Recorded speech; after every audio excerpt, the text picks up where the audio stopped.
Coriolanus nunca tinha recebido uma reprimenda oficial de nenhum tipo, nada que pudesse manchar seu boletim impecável. Mas, ele começou a protestar. Vá, antes que você receba um segundo por insubordinação, disse o reitor Igoboton. Não havia flexibilidade na declaração, nenhum convite para negociar. Coriolanus obedeceu. O reitor Igoboton tinha mesmo usado a palavra expulso? Coriolanus saiu da academia agitado, mas novamente a onda de atenção tranquilizou sua consternação. Dos colegas e alunos no corredor, de Tigris e da sua avó enquanto eles comiam um jantar rápido de ovos fritos e sopa de repolho, de estranhos quando ele estava voltando ao zoológico naquela noite, ansioso para continuar envolvido com os jogos. O brilho laranja suave do pôr do sol banhava a cidade e uma brisa fresca afastou o calor sufocante do dia. O horário do zoológico tinha sido estendido para até as 9 da noite para permitir que os cidadãos vissem os tributos, mas não houve mais cobertura ao vivo desde sua visita mais cedo. Coriolanus tinha decidido fazer outra aparição para dar uma olhada em Lucy Gray e sugerir que ela cantasse mais uma música. A plateia adoraria, e talvez atraísse as câmeras de volta. Enquanto seguia pelos caminhos do zoológico, ele foi tomado de nostalgia pelos dias agradáveis que passará lá quando criança, mas sentiu tristeza pelas jaulas vazias. Antes, eram cheias de criaturas fascinantes da arca genética da capital. Agora, em uma havia uma tartaruga solitária, ofegante. Um tucano esfarrapado gritava alto nos galhos, voando livremente de uma jaula até a outra. Eles eram raros sobreviventes da guerra, pois a maioria dos animais morreu de fome ou virou comida. Um par de guaxinins magrelos que provavelmente tinham vindo do parque da cidade adjacente revirava uma lata de lixo caída. Os únicos animais selvagens que viviam bem eram os ratos que perseguiam uns aos outros nas beiradas de chafarizes e cruzavam o caminho a poucos metros de distância. Conforme Coriolanus foi se aproximando da jaula dos macacos, os caminhos foram ficando mais cheios, e um grupo de umas 100 pessoas acompanhava as grades de um lado a outro. Alguém esbarrou em seu braço ao passar correndo, e ele reconheceu Lepidus Malsey se adiantando entre os visitantes com o câmera. Uma espécie de comoção estava acontecendo à frente, e ele subiu em uma rocha para ver melhor. Para seu desapontamento, viu Sejanus parado junto à jaula. Com uma mochila grande ao lado, ele estava com a mão esticada entre as grades com o que parecia ser um sanduíche, oferecendo para os tributos lá dentro. Por enquanto, estavam todos recuados. Coriolanus não conseguia ouvir as palavras dele, mas ele parecia estar tentando convencer Jill, a garota do Distrito 11, a pegar. O que Sejanus estava tramando? Será que tentava superá-lo e roubar os holofotes do dia? Pegar sua ideia de ir ao zoológico e a enfeitar de um jeito com o qual Coriolanus nunca poderia competir porque não tinha dinheiro para aquilo. A mochila estaria cheia de sanduíches? A garota não era nem o tributo dele. Quando Sejanus viu Coriolanus, seu rosto se iluminou e ele deu um aceno. Casualmente Coriolanus abriu caminho pela multidão e ganhou a atenção dos presentes. Problemas? Perguntou ele ao olhar a mochila. Estava lotada não só de sanduíches, mas também de ameixas frescas. Nenhum deles confia em mim. Por que deveriam? Perguntou Sejanus. Uma garotinha cheia de si se aproximou dele e apontou para uma placa no pilar junto à jaula. Aqui diz, não alimentar os animais. Mas eles não são animais, disse Sejanus. São jovens como você e eu. Eles não são como eu, protestou a garotinha. Eles são de distrito. É por isso que o lugar deles é numa jaula. Novamente, eles são como eu, disse Sejanus secamente.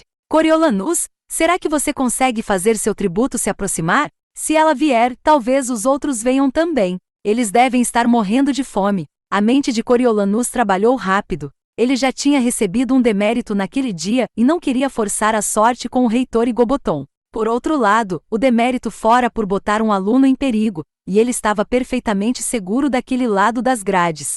Adra Gaul, que era possivelmente mais influente do que o reitor Igoboton, elogiara sua iniciativa. E, sendo sincero, ele não tinha interesse em ceder o palco para Sejanus. O zoológico era o show dele, e ele e Lucy Gray eram as estrelas. Mesmo agora, ele ouvia Lepidus sussurrando seu nome para o câmera. Sentia os espectadores da capital o observando. Ele notou Lucy Gray no fundo da jaula, lavando as mãos e o rosto em uma torneira que saía da parede na altura do joelho. Ela se secou na saia de babados, arrumou os cachos e a rosa atrás da orelha. Não posso tratá-la como se fosse a hora da alimentação no zoológico, disse Coriolanus para Sejanus. Oferecer comida através das grades não seria consistente com o tratamento de dama que ele vinha lhe dedicando. Não para minha, mas posso oferecer um jantar. Sejanus assentiu na mesma hora. Pegue o que quiser, mãezinha fez de sobra. Por favor. Coriolanus escolheu 2 sanduíches e 2 ameixas na mochila e foi até a beira da jaula dos macacos, onde uma pedra achatada oferecia uma possibilidade de assento. Nunca na vida, nem nos piores anos, ele saíra de casa sem um lenço limpo no bolso. Sua avó insistia em certas civilidades que afastavam o caos. Havia gavetas enormes de lenços que pertenceram a várias gerações da família, dos simples aos de renda aos bordados com flores. Ele abriu o quadrado de linho branco poído e meio amassado e colocou a comida em cima. Ao se sentar, Lucy Gray se aproximou das grades sem precisar ser chamada. Esses sanduíches são para alguém? Perguntou ela. Só para você, respondeu ele. Ela se sentou com as pernas cruzadas embaixo do corpo e aceitou o sanduíche. Depois de examinar o conteúdo, deu uma mordidinha no canto. Você não vai comer? Ele não tinha certeza. A imagem até o momento estava ótima, ela separada do grupo de novo, apresentada como alguém de valor. Mas comer com ela? Isso talvez fosse ultrapassar um limite. Prefiro que você coma, disse ele. Para que você fique forte. Por quê? Para eu quebrar o pescoço do Jessup na arena? Nós 2 sabemos que esse não é meu ponto forte, disse ela. O estômago dele roncou com o cheiro do sanduíche. Havia uma fatia grossa de bolo de carne dentro de pão branco. Ele tinha perdido o almoço na academia naquele dia e o café e o jantar foram parcos em casa. Um pouco de ketchup escorrendo do sanduíche de Lucy Gray fez toda a diferença. Ele pegou segundo sanduíche e deu uma dentada. Um pequeno choque de prazer percorreu seu corpo, e ele resistiu ao impulso de devorar o sanduíche em 2 mordidas. Agora parece um piquenique. Lucy Gray olhou para os demais tributos, que tinham se aproximado, mas ainda pareciam inseguros. Vocês deviam pegar um. Está uma delícia. Vamos, Jessup. Encorajado, seu enorme colega de distrito se aproximou lentamente de Sejanus e pegou o sanduíche da mão dele. Esperou até receber uma ameixa, depois saiu andando sem dizer nada. De repente, os outros tributos correram até a grade, enfiando as mãos pelas frestas. Sejanus as encheu o mais rápido que pôde, e em 1 minuto a mochila estava quase vazia. Os tributos se espalharam pela jaula, agachados de forma protetora na frente da comida, e devoraram tudo. O único tributo que não tinha se aproximado de Sejanus foi o dele, o garoto do Distrito 2. Ele estava no fundo da jaula, os braços cruzados na frente do corpo colossal, encarando seu mentor. Sejanus tirou um último sanduíche da mochila e ofereceu a ele. Marcus, este é para você. Pegue, por favor. Mas Marcus permaneceu com expressão pétrea e imóvel. Por favor, Marcus, suplicou Sejanus. Você deve estar morrendo de fome. Marcus olhou Sejanus de cima a baixo e virou de costas para ele. Lucy Gray observou o embate com interesse. O que está acontecendo ali? Como assim? Perguntou Coriolanus. Não sei bem, mas parece pessoal. O garotinho que quisera matar Coriolanus no caminhão disparou adiante e pegou o sanduíche sem dono. Sejanus não fez nada para impedi-lo. A equipe de televisão tentou falar com Sejanus, mas ele os dispensou e desapareceu na multidão, a mochila murcha no ombro. Eles filmaram os tributos mais um pouco e foram na direção de Lucy Gray e Coriolanus, que se sentou mais ereto e passou a língua pelos dentes para tirar qualquer pedaço de bolo de carne. Estamos no zoológico com Coriolanus Snow e seu tributo. Lucy Gray Baird. Outro aluno acabou de distribuir sanduíches. Ele é mentor. Lepidus colocou o microfone entre eles em busca de resposta. Coriolanus não gostava de dividir os holofotes, mas a presença de Sejanus podia protegê-lo. O reitor Igoboton daria um demérito para o filho do homem que tinha reconstruído a academia? Alguns dias antes, ele acharia que o nome Snow carregava mais peso do que Plint, mas as atribuições na colheita provaram que ele estava enganado. Se o reitor Igoboton quisesse repreendê-lo, ele preferia ter Sejanus ao seu lado. É o meu colega, Sejanus Plint, informou ele. O que será que ele estava pensando ao trazer sanduíches chiques para os tributos? A capital sem dúvida os alimenta, disse o repórter. Ah, só para deixar registrado, a última vez que comi foi na noite antes da colheita, anunciou Lucy Gray. Pelas contas.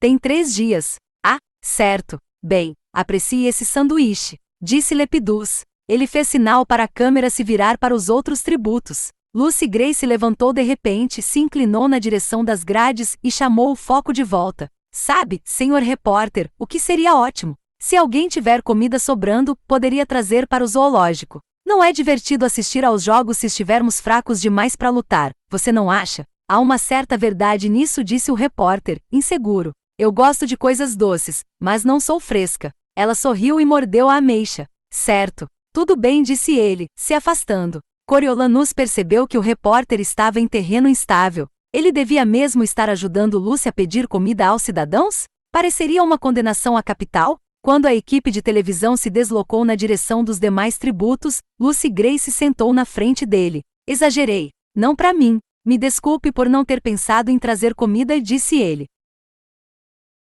Bom, eu tenho comido essas pétalas de rosa quando ninguém está olhando. Ela deu de ombros. Você não sabia. Eles terminaram de comer em silêncio, vendo as tentativas fracassadas do repórter de fazer os outros tributos falarem. O sol já tinha se posto e a lua assumirá a iluminação. O zoológico fecharia em breve. Eu estava pensando que talvez fosse uma boa ideia você cantar de novo, disse Coriolanus. Lucy Gray sugou um restinho de polpa do caroço da ameixa. Pode ser mesmo. Ela limpou os cantos da boca com um babado e ajeitou a saia. O tom brincalhão habitual foi trocado por um mais sóbrio. Então, como meu mentor, o que você ganha com isso? Você é estudante, não é? E ganha o quê? Notas melhores quanto mais eu brilhar. Talvez. Ele se sentiu constrangido. Ali, na privacidade relativa daquele recanto, ele percebeu pela primeira vez que ela estaria morta em poucos dias. Bom, claro que ele sempre soube disso, mas pensava nela mais como sua competidora. Seu cavalo numa corrida, seu cachorro em uma briga. Quanto mais ele a tratava como algo especial, mais humana ela se tornava. Como Sejanus dissera para a garotinha, Lucy Gray não era um animal, mesmo não sendo da capital. E ele estava fazendo o que ali? Exibindo-se como o reitor Igoboton dissera? Eu nem sei o que ganho, na verdade, disse ele. Nunca houve mentores antes. Você não precisa. Assim, cantar. Eu sei, disse ela. Ele queria que ela cantasse, porém. Mas, se as pessoas gostarem de você, talvez elas tragam mais comida. Nós não temos muita coisa sobrando em casa. As bochechas dele ficaram quentes no escuro. Por que ele tinha admitido isso para ela? Não? Eu sempre achei que vocês tinham comida de sobra na capital. Idiota, disse para si mesmo. Mas ele a encarou e percebeu que, pela primeira vez, ela parecia genuinamente interessada nele. Ah, não! Principalmente durante a guerra. Uma vez, eu comi meio pote de cola só para fazer a dor no meu estômago parar. E como estava? Isso o abalou e ele surpreendeu a si mesmo com uma gargalhada. Bem grudento. Lucy Gray sorriu. Imagino que sim. Mesmo assim, parece melhor do que algumas das coisas que já comi. Sem querer competir. Claro que não. Ele sorriu. Olha, me desculpe. Vou arrumar comida. Você não devia ter que cantar em troca. Bom, não seria a primeira vez que eu cantaria para conseguir o jantar. Não mesmo. E eu adoro cantar. Uma voz soou no alto-falante para anunciar que o zoológico fecharia em 15 minutos. Eu tenho que ir, mas nos vemos amanhã? Perguntou Coriolanus. Você sabe onde me encontrar, respondeu ela. Coriolanus se levantou e limpou a calça. Balançou o lenço, dobrou-o e o entregou a ela pelas grades. Está limpo, garantiu ele. Pelo menos ela teria algo com que secar o rosto. Obrigada. Deixei o meu em casa. A menção de Lucy Gray à casa pairou no ar entre os dois. Um lembrete de uma porta que ela nunca reabriria, de pessoas amadas que ela jamais voltaria a ver. Ele não conseguia suportar a ideia de ser arrancado da sua própria casa. O apartamento era o único lugar ao qual ele pertencia inquestionavelmente, era seu porto seguro, o forte da sua família. Como não sabia de que outra forma responder, ele apenas assentiu com um voto de boa noite. Coriolanus não tinha andado nem 20 passos quando foi parado pelo som da voz do seu tributo, cantando doce e claramente no ar da noite. No fundo do vale, o vale ao luar, tarde da noite, o trem a apitar. O trem, ouço o trem apitar. Tarde da noite, ouço o trem apitar. A plateia, que estava começando a ir embora, parou para ouvi-la. Construa uma mansão, elevada como um altar, para que eu veja meu amor passar. Vê-lo passar, amor, vê-lo passar. Para que eu veja meu amor passar. Todos estavam quietos agora, as pessoas, os tributos. Só havia Lucy Gray e o zumbido da câmera virada para ela. Ela continuava sentada no canto, a cabeça encostada nas grades. Escreva uma carta num papel especial. Com selo e endereço da prisão da capital. Prisão da capital, o amor e da prisão da capital. Com selo e endereço da prisão da capital. Ela parecia tão triste, tão perdida. Rosas são vermelhas, violetas, como o mar. Os pássaros sabem que sempre vou te amar. Sabem que vou te amar, sempre vou te amar. Os pássaros sabem que sempre vou te amar. Coriolanus estava hipnotizado pela música e pela enxurrada de lembranças que a acompanhavam. Sua mãe cantava uma canção para ele na hora de dormir. Não aquela, exatamente, mas usava palavras parecidas, rosas são vermelhas e violetas, como o mar. Falava algo sobre ela o amar. Ele pensou na foto no porta-retrato de prata que ele deixava na mesa de cabeceira, ao lado da cama. Sua linda mãe, com ele no colo quando ele tinha uns 2 anos. Eles estavam se olhando e rindo. Por mais que tentasse, ele não conseguia se lembrar do momento em que a foto foi tirada, mas a música acariciou seu cérebro e a chamou das profundezas. Ele sentiu a presença dela, quase sentiu o aroma delicado do pó de rosas que ela usava, quase sentiu o cobertor quente de segurança que o envolvia cada noite. Antes de ela morrer, antes daqueles dias horríveis alguns meses depois do começo da guerra, quando a primeira invasão aérea rebelde imobilizou a cidade. Quando ela entrou em trabalho de parto e não conseguiram levá-la para o hospital e algo deu muito errado. Hemorragia, talvez, muito sangue encharcando os lençóis, e a cozinheira e a avó tentando fazer parar e Tigris o tirando do quarto. Ela se foi e o bebê, que seria sua irmã, também se foi. A morte do pai aconteceu logo depois da morte da mãe, mas foi uma perda que não deixou o mundo vazio da mesma forma. Coriolanus ainda guardava o pó compacto da mãe em uma gaveta da mesa de cabeceira. Em tempos difíceis, quando tinha dificuldade de adormecer, ele o abria e inspirava o aroma de rosas do pó sedoso lá dentro. Nunca deixava de acalmá-lo com a lembrança de como era ser amado daquele jeito. Bombas e sangue. Foi assim que os rebeldes mataram sua mãe. Ele se perguntou se mataram a de Lucy Gray também. Só os ossos brancos e perolados. Ela pareceu não ter amor pelo Distrito 12. Sempre se distanciava dele. Dizia que pertencia ao, como era mesmo, ao bando. Obrigado por se aproximar. A voz de Sejanus o sobressaltou. Ele estava parado a alguns metros de distância, escondido pelas rochas, ouvindo a música. Coriolanus limpou a garganta. Não foi nada. Duvido que qualquer outro dos nossos colegas tivesse me ajudado, observou Sejanus. Nenhum dos nossos outros colegas apareceu, respondeu Coriolanus. Isso já nos separa deles. O que fez você pensar em alimentar os tributos? Sejanus olhou para a mochila vazia aos seus pés. Desde a colheita, fico imaginando que sou um deles. Coriolanus quase riu, mas percebeu que Sejanus estava falando sério. Que passatempo estranho. Não consigo evitar. A voz de Sejanus ficou tão baixa que Coriolanus teve dificuldade de ouvir. Eles leem meu nome. Eu ando até o palco. Agora, me algemaram. Agora estão batendo em mim sem motivo. Agora estou no trem no escuro, passando fome, sozinho exceto pelos outros adolescentes que vou ter que matar. Agora estou sendo exposto, com um monte de estranhos levando os filhos para me olhar por entre as grades. O som de rodas enferrujadas girando chamou a atenção deles para a jaula dos macacos. Cerca de uma dúzia de fardos de feno caíram do buraco no teto e rolaram no chão da jaula. Olha, deve ser a minha cama, disse Sejanus. Não vai acontecer com você, Sejanus, disse Coriolanus. Mas poderia. Facilmente. Se não estivéssemos tão ricos agora. Eu estaria no Distrito 2, talvez ainda na escola, ou talvez nas minas, mas definitivamente na colheita. Você viu meu tributo? É difícil não ver, admitiu Coriolanus.